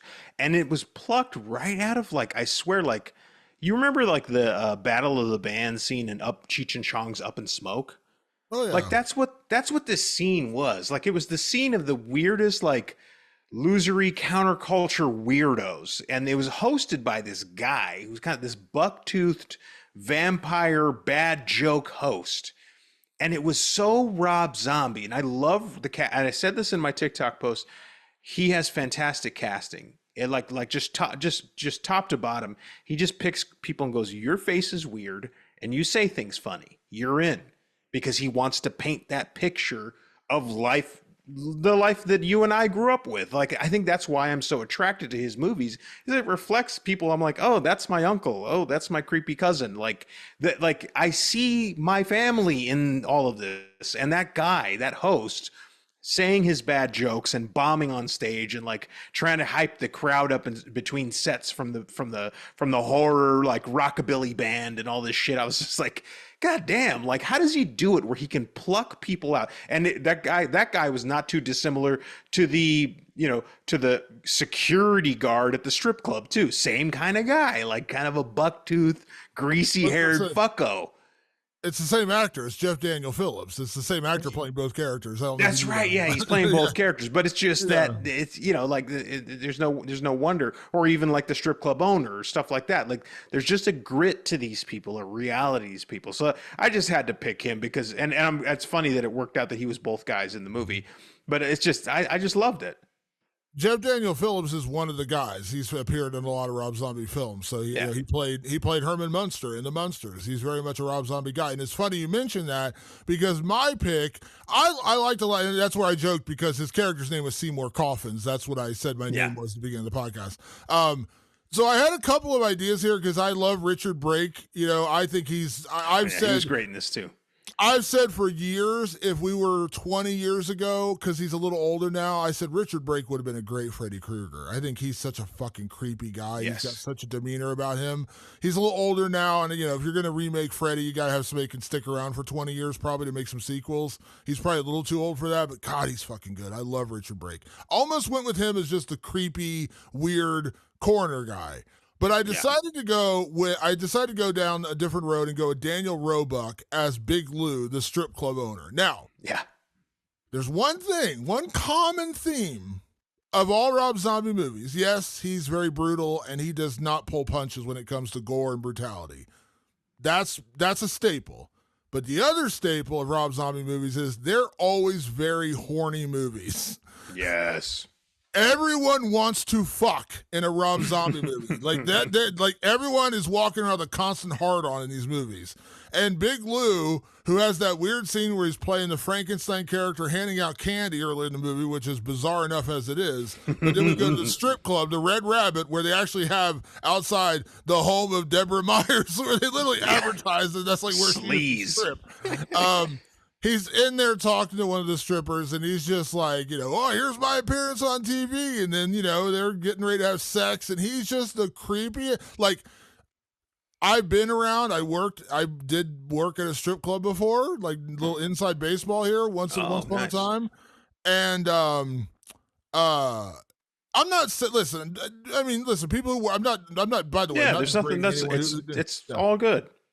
But depending on where you go, you will find some sleazy people that work in places, and you'll find sleazy people work anywhere. But that's just it's an industry. Like again, it kind of there's just an industry where sometimes bad people get involved.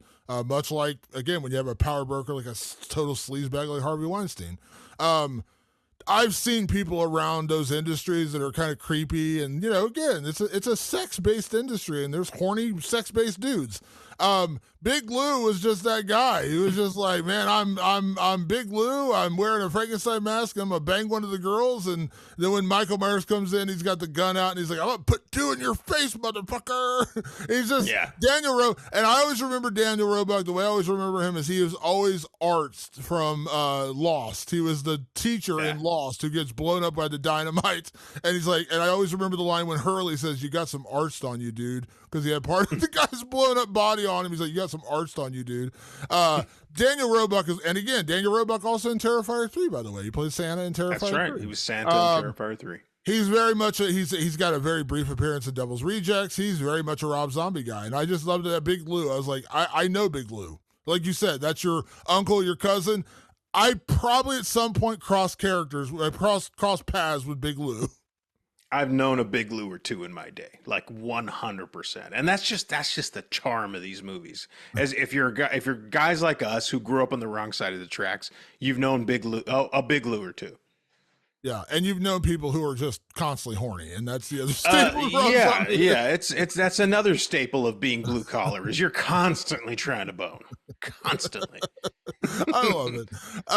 Let's talk about best kill, Patrick. There are a lot of kills in this movie. So, what was your favorite kill in Halloween 2?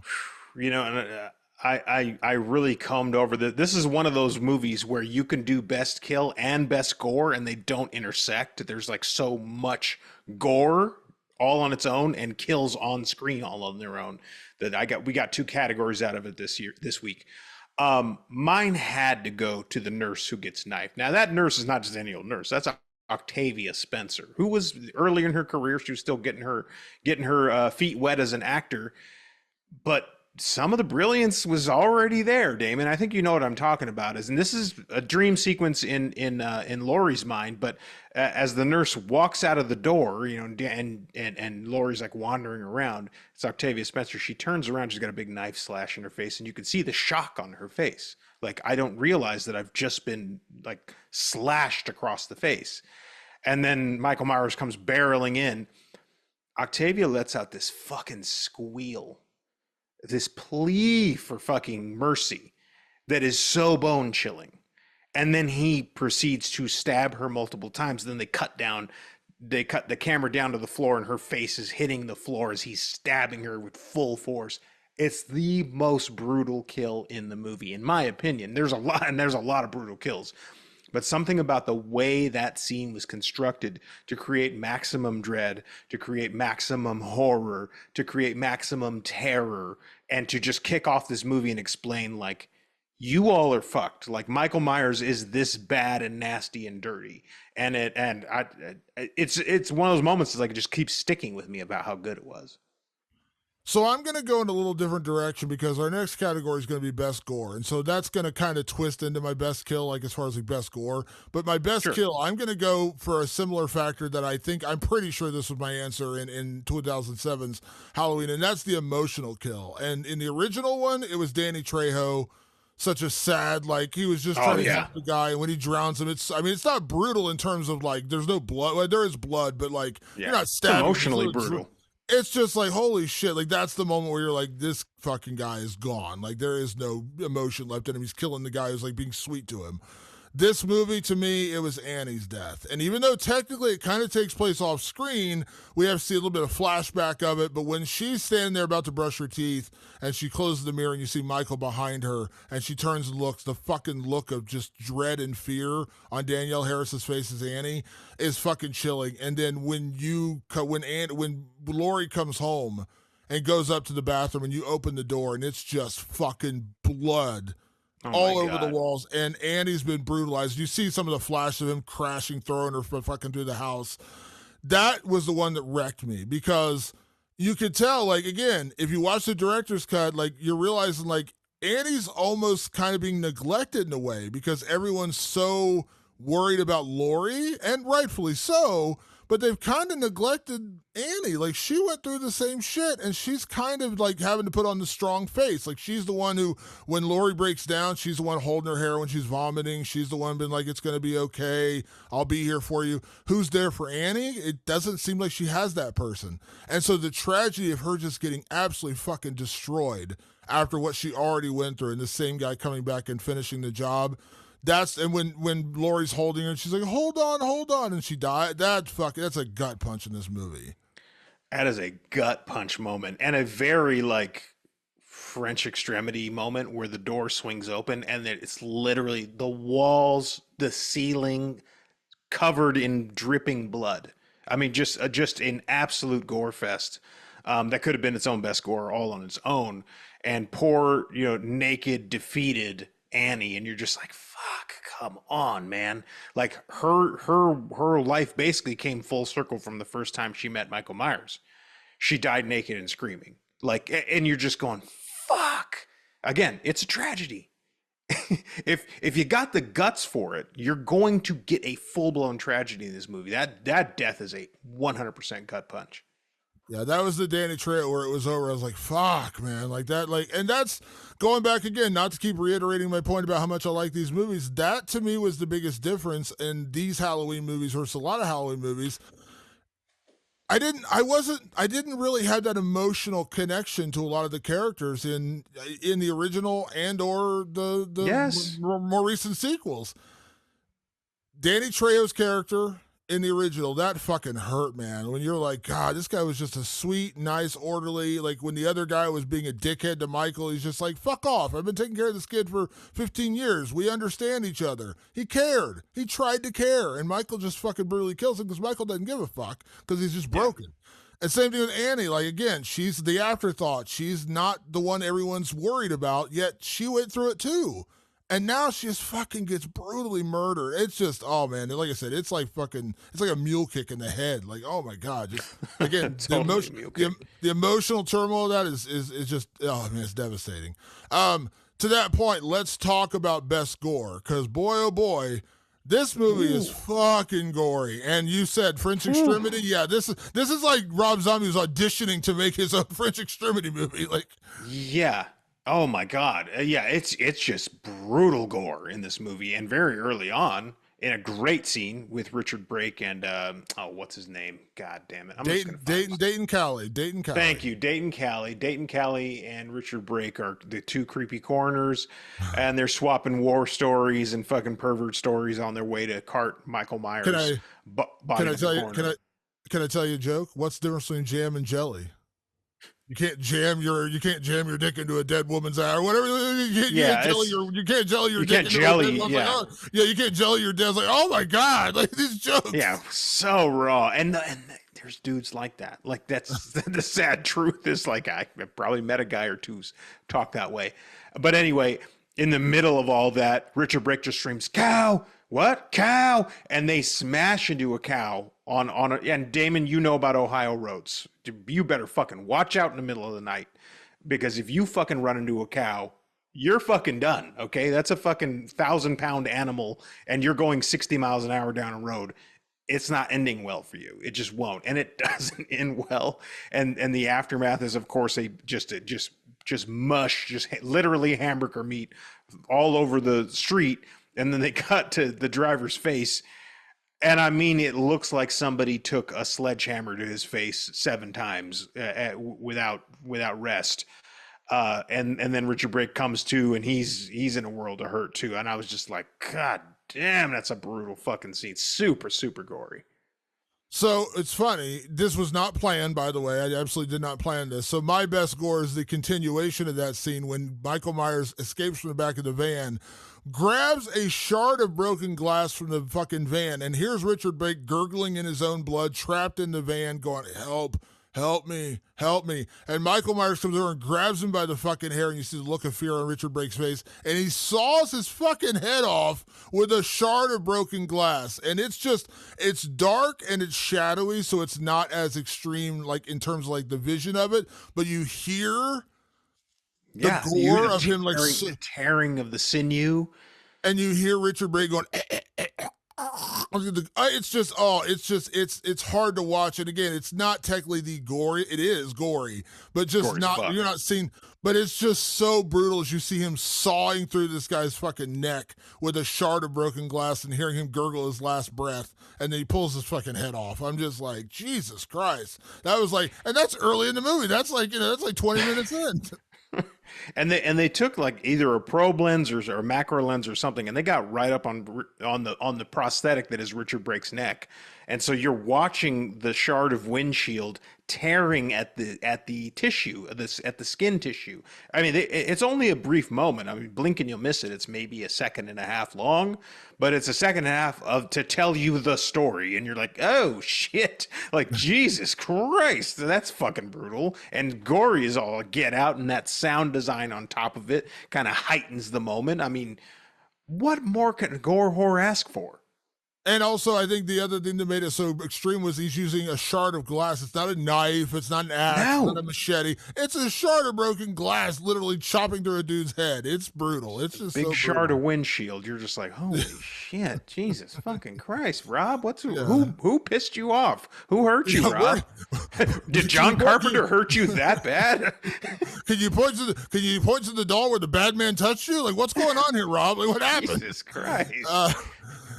Let's now, our next 2 categories are very interesting, because I think these might be the 2 most important categories of this entire podcast, because we are talking about a remake. It is a remake. So let's talk about the best change in the remake. So Rob Zombie's Halloween 2, of course, is what we're talking about. So Patrick, when it comes to what Rob Zombie changed, what was your favorite change? What was the best change that Rob Zombie made? I'm not going to belabor this because, truth be told, we went over this very, very extensively in our Halloween 2007 episode. So go check that out. But basically, what I really loved seeing these two as companion pieces is that they tied Laurie directly to Michael Myers. They are each other's engine in these movies. So to have that, I feel like I've got a completely cohesive story. I'm not even going to open the can of worms that is the David Gordon Green movies that we started out liking. We ended up being a little confused, and in the end, we ended up just being pissed off. We're not getting into that tonight, Damon. We just don't have the energy or the manpower to get back on. You go listen to those episodes. Boy, if you want to hear Damon have an aneurysm on air, he'll do it there. But giving this specific story a very clear tie. There's a clear tie from 1 to 2, and that is Laurie and Michael. Michael's job is to reunite with his sister because it's the last shred of humanity he has. And for Laurie, it is coming to terms with who she is, right? In the first movie, she believes she is just an innocent victim. She has no idea why she's being attacked. And in the second movie, she comes to realize why she was attacked. And ultimately she loses that battle. Like however she does it, whichever, doesn't matter which cut you watch, doesn't matter how you interpret it. What you learn in the end is that she cannot escape her past. That's the grand tragedy of this all. And the best change about the remakes is that decision was made. That there's like, this is how we're telling the story. There's no flip-flopping, wishy-washy, waffling bullshit. This is how the story went. And to me, it gave a satisfying story. So my answer is kind of twofold a little bit. My like main answer, my real answer is the exploration of trauma. Because as we said, if you really think about it, Rob Zombie was ahead of the curve on this when it talks about like what they, because again, one of the best parts of the 2018 Halloween, the one good David Gordon Green movie was like Laurie wouldn't have just gone on with her life and had a normal life. I mean, maybe she could have. I'm saying like the fact that she tried. She tried and basically became a shut-in, and she's lived 40 years in fear of what happened that night. And there's a real world where that happens. That was actually one of the most brilliant parts of that movie. There's other parts that didn't work, but that part really worked. 2009 and continue on from this was that, because when we meet Laurie in 2007's Halloween, she's been adopted. She has no idea she's been adopted, but she's adopted. She's living a very normal, happy life, about to graduate high school. Everything's very calm and normal. Then Michael Myers shows back up in town, and he's trying to reunite his family. And that is part of the brilliance of understanding who Michael Myers was, because we saw what kind of fucked up family he grew up with. And the one like saving grace, so to speak, was the little baby sister, Angel. Like she was totally innocent. That's the innocence of childhood, is that everything else was robbed away from Michael Myers as a kid. That was the one little bit of innocence left, was his baby sister Angel, because she was pure. She wasn't tainted. And he tried to get back to that. Now, at the time, Laurie didn't know that. And then when you go into the second one, and I know a lot of people, like Quentin Tarantino's talked about this, like he loves Rob Zombie's Halloween. He's talked about that, but he said he still doesn't like the whole brother-sister of it all. He liked the randomness. And I get it. That's a very popular choice, opinion. Yeah. Me personally, I love the brother-sister of it all. And that tie of like watching the tragedy of Laurie discovering who she really is, oh boy, that is a powerful moment in this movie. And just the exploration of that trauma and grief that just paints this entire film, and both films to a certain extent. And also, and this is the second, the twofold part of it, you mentioned it, I don't need to belabor the point, but I'll say it again. This film feels so gritty and real because I know this world. Now, I'm not saying Haddonfield 1978, again, what the picture that John Carpenter was painting was supposed to be a killer comes to get babysitters.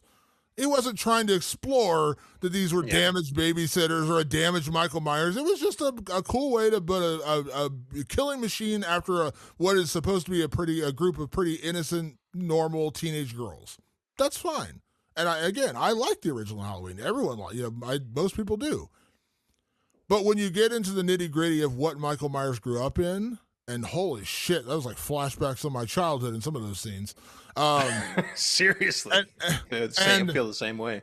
And the grittiness, and then you even go into this one where it's just it feels very gritty and grounded and real and horrific. And again, these are the kind of places we grew up in. I'm not faulting you if you didn't grow up this way. Actually, I kind of wish I had. I wish I had it. I wish I had grown up in like a normal middle class home. That didn't happen for me. Yeah, it would have been nice. But the grittiness and the realness of understanding why these characters are the way they are, why Michael, not justifying why Michael Myers is the way he is. I'm just saying, like, understanding where he came from gives you a perspective on him that you didn't get in the original films. And then you carry that into Laurie. And you know, she was a very normal teen, living a pretty normal life, and then had this thrust upon her, and everything changes. Everything's altered forever for her. And then on top of that, to find out she's Michael Myers' fucking sister, I love the exploration of that. So it's like the gritty and realness of this story, because this feels very authentic, and especially for guys like us who grew up like this. And then the trauma and grief that really attached itself to the second film. I just love that. And that's, again, I'm not attacking the original Halloween or Halloween 2, but that's not really explored in those movies. Halloween 1 is, you know, what exactly is John Carpenter wanted, a nameless, faceless killer going after a bunch of babysitters. And then when they did the sequel, he had to find a way to continue the story. So he just did it again in a hospital. It's no different. It's just Michael Myers attacking people in a hospital, and Laurie Strode, being Jamie Lee Curtis, wearing a really, really bad wig. Like a really bad wig. She had cut her hair at that point, and she had a really bad wig in that movie. That's all it is. There's no exploration of trauma. There's no exploration of grief. It's just a continuation of the same night. This one goes much further and digs much deeper. Absolutely. So now, on the flip side of that, Patrick, we do have to say what our least favorite part of the remakes, least favorite, worst change in the remake. So, Patrick, what is your least favorite part, the worst change in the Rob Zombie Halloween movies? I would say my worst change in the remakes from Rob Zombie was seeing Michael outside of that mask a lot, especially in part 2, and especially as an adult. I didn't mind, we went over that in Halloween 2007. I like the kid part. I like it. I just like full-throatedly, feet in the sand. I like the kid stuff. I'm into it. But once he's an adult and you see his face, something about him becomes less scary. I can get on board with anybody who says that. And especially here in part 2, that's why I really look at this movie as like, this isn't even a Halloween movie at this point, because you see him so many times in his hood. You know, he's got a different kind of look in this movie where he wears a big hood. But you see Tyler Mane's face. You know, you're just like, oh, that's a guy. There's a guy. There's a guy with a big old beard. It's a guy, and it changes how he feels. Now, when that mask goes on, fucking run. Like scary guy when the mask goes on. When the mask is off, yes, some of that mystique is lifted, and it's done one too many times in part 2, and especially in part 2. So I'm saying the worst changes in the remake really for me are in part 2, which is seeing Tyler Mane's face so much. I bet Tyler Mane liked it. He's like, hey, I'm an actor, fucker. I want to show a little bit of what I got.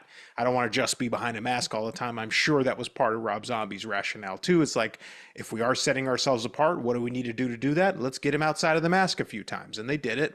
Did it work for me? It did not.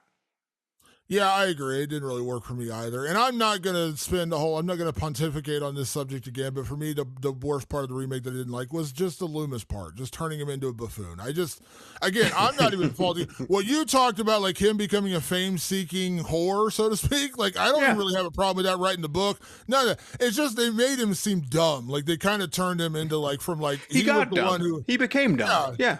Yeah, and it's just, again, I'm not even, like the whole transformation into being a fame-seeking guy and trying to get money, that really is not, again, even though I didn't like it, I understand it. But him suddenly become a jackass dumbass was like, it's a little bit far. Like, he wasn't stupid in the original one. Like, he actually came from a good place in the original one. He was pretty smart. Like, he understood what Michael Myers was going after. In this one, it's almost like, you know, hey, Dr. Loomis, like, is he going after Laurie? Who's Laurie? Who's Laurie Strode? What? Like, he suddenly becomes a buffoon. I just didn't like that transformation, because you can make him be an asshole, you can make him be a dickhead, you can make him be a fame-seeking whore, but you don't have to make him dumb, you know? And that was the one change where I was like, why did Loomis have to suddenly become an idiot? because that's what happens to guys who are seeking fame. You know, like I'm not even going to get into it, Damon. I'm just saying that there are guys out there who want the attention, and something about it makes them stupider. And again, Rob Zombie way ahead of his time. I mean, we're only now dealing with that 17 years later or whatever. You know, it's just like, yeah, you were right. Actually, that is how that goes, isn't it? Yeah, but that's honestly the only one. I mean, that's really again. I don't really Not have that much. bad. Yeah, That's a no, good it's batting not. And average again, for these movies. and your point again, you made a valid point. You're not wrong about the transformation of the character. I just again, I just didn't like that he became stupid. Like, why'd you make him a buffoon? That was it. So, Patrick, our next category to truly piss off people. What else should get the Rob Zombie treatment? Now we know that he did Halloween and Halloween 2. He's also done the Munsters, which was a lifelong project that he always wanted to do, and he got to tackle that. I don't know that Rob Zombie ever wants to tackle another horror franchise. I haven't heard about Rob Zombie making a movie in a while. He's been on tour for like 8 years. But if Rob Zombie was going to tackle another horror franchise, what franchise should he tackle? Oh, Damon. I couldn't help it because I know so many people are hate listening to this. And by the way, we have plenty of people who are like in full support of the Rob Zombie stuff, and we love you. Thanks for coming out and showing your support because damn it, we love the Rob Zombie stuff. But I know there's just a whole contingent of people who are like, fuck Rob Zombie. So let me fuck with you just a little bit more. I think Rob Zombie is perfect for a Friday the 13th reboot, like a full blown reboot that takes place in like 1979 or 1980 or however he wants to play it, because he has a knack for that era to begin with. He knows how to play that era very well. It's all over his movies. He's just stronger in this. In it, when you give him something that lives on the cusp of the 70s, 80s, he nails it. He just does. He shines right there. And like the idea of like raunchy summer camp stuff, like he grew up on that. It's in his blood. He knows how to tell that story. And then he's great at brutality on top of that. And it's like, okay, like I think it could be, and I think it'd be a funny movie too, because you got to remember his cast of characters are very colorful. They're very weird. Some of them are ripped right out of those Friday the 13th movies. The early Friday the 13th movies have like clowny weirdos. Like what's his name? The guy that actually gave Jason his mask. What's his name? Yeah, I know you're talking from Friday Part the 3. 13th. Yeah, I can't remember his name. I know you're talking. Yeah, I don't remember his name, but you know, goofballs like that. It's like he knows how to draw those characters. There's going to be a lot of people, and even in the 2009 remake, which I watched again recently, they try to like make those characters again, but the directors don't know that stuff. They don't really know how to make those cornball, trashy characters that are in slasher movies. It's just teeming through Rob Zombie's body. He knows how to make those characters. I think he's perfect for a Friday the 13th remake. So for me, I fully admit I went down the easiest path. But it's the one that I think, and I would love to, I'm not even, like, this is not even a suggestion. This is me saying I'd flat out love to see him try it. Rob Zombie should remake and redo the Texas Chainsaw Massacre franchise. Amen. Now, if you listen to Rob Zombie, he says you would not get House with 1,000 Corpses and Devil's Rejects without Texas Chainsaw Massacre. He's full on said these are Texas Chainsaw Massacre ripoffs. And that's the reason why he said, somebody asked him once, like, would you ever do a remake? He's like, I've already kind of done it because Devil's Rejects and House with 1,000 Corpses are flat out my Texas Chainsaw Massacre movies. We're years removed from those. And again, Three from Hell didn't work for me. I didn't really love that movie. Didn't really enjoy that movie that much. I know I did. But if you think back to our Texas Chainsaw Massacre series, we did a whole franchise review. Go back a couple years ago, we did the entire franchise, all the way to the newest one that was on Netflix. The original, one of the greatest films, not horror films, one of the greatest films. Ever made. Yeah. Part 2, we liked, but it was still weirdly, and again, it was a Tobe Hooper movie. He did it. It was his movie, but it was so wildly different from the original. While we liked it, it wasn't like the original at all. And Tobe Hooper said as much. He didn't want to just remake another one of those movies.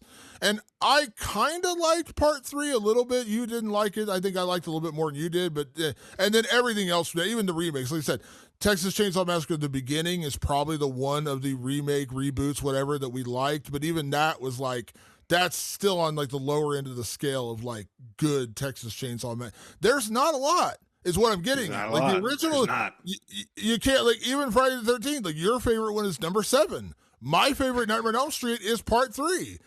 That's not the case with Texas Chainsaw Massacre. There's one amazing film and a whole lot of like, well, that one's okay, and this one's, and then, oh my God. And Jesus Christ, never that one again. Yeah.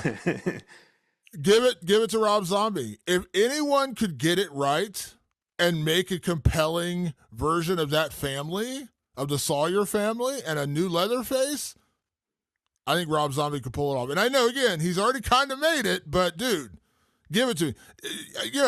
That's where, of course, the great Bill Moseley got his start in Halloween, or in Texas Chainsaw Massacre 2 as Chop Top, and then he became Otis Firefly.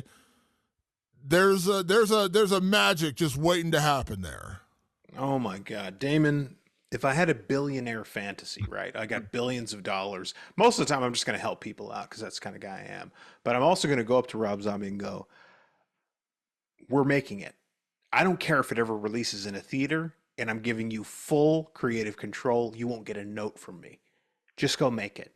Go make Texas Chainsaw again. Or make a sequel. Make a sequel to the 1974 one if you want. However you want to do it. Go do it. And I'll give you the funds to do it. Just go do it. Like, he is born to make a movie like that. And it would be fucking rad. And you and I would love it for sure. And a bunch of the other Rob Zombie faithful would love it for sure. You're 100% right. This franchise, Texas Chainsaw franchise, it's short on good sequels. It's very short on good sequels. So we might as well let Rob take a crack at it. Yeah, I mean, Friday, to your point, I like your, especially with the original. We talk about horny movies. That's Friday the 13th, in a nutshell, the original one. You're not wrong. But again, like I said, at least with Friday, there are good sequels. Like Part 4, I love. Part 4 I like is my 2, 3, and 4 are great. And 2 and 4 in particular are like my favorite Friday the 13th movies. I like the original, don't get me wrong, but 2 and 4 are like my favorite. 7 is your favorite. A lot of people love X. I mean, like there's just plenty, that people love. I think the 2009 remake is way better than people give it credit for. It's a pretty decent movie. Yeah. Again, Texas Chainsaw Massacre, I can't say that though. Like there's one classic, one pretty good, and then whoo boy, a whole lot else. Whoo boy. Yeah, whoo boy. Rob Zombie, I'm just saying, dude. Yeah, if we had Elon Musk money, we would be 100% investing in the Rob Zombie Texas Chainsaw Massacre movie. Patrick, last category as always, is it scary? So when it comes to Rob Zombie's Halloween 2, is it scary? Oh, Damon, I think you know my answer. This is the scariest Halloween movie. Even scarier than Rob Zombie's 07 Halloween.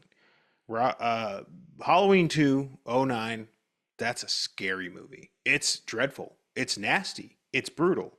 It's terrifying. Michael Myers is so scary. He's scarier than any of the other movies. And, maybe 2018 is like also very scary. And Rob Zombie's remake on 07, pretty scary.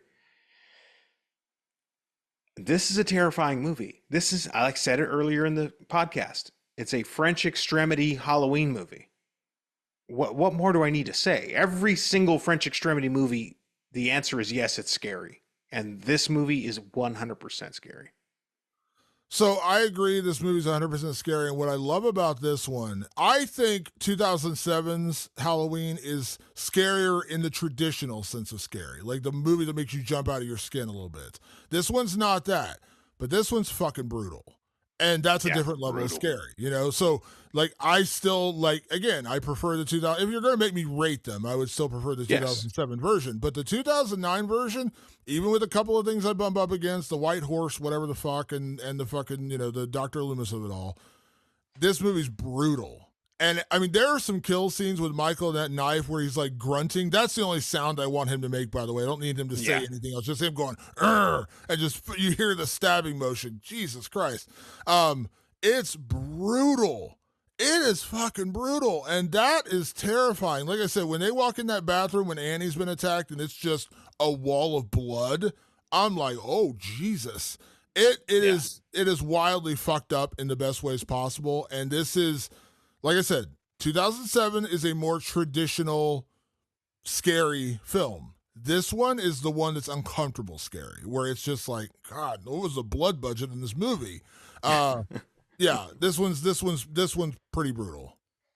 Wickedly brutal. And Damon, at the when we talked about 2007's remake, I declared on that podcast that Rob Zombie's Halloween 2007 was my favorite of the Halloween franchise. Well, I've got another wild statement, a wild declaration, and that is Rob Zombie's Halloween and Rob Zombie's Halloween 2 are my favorite Halloween franchise.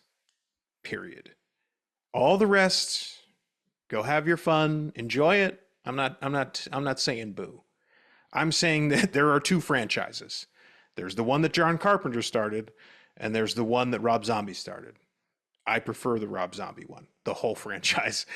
Yeah, I'm cheating. It's only two films, but guess what? They're two films that are perfect companion films.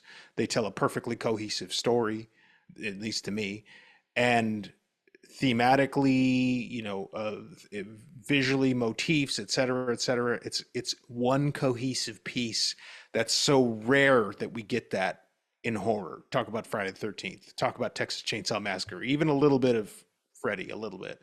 They're all over the place. Rob Zombie's Halloween franchise is one cohesive story that comes to me to a very satisfying, albeit tragic conclusion. But yes, this is my favorite Halloween franchise right fucking here.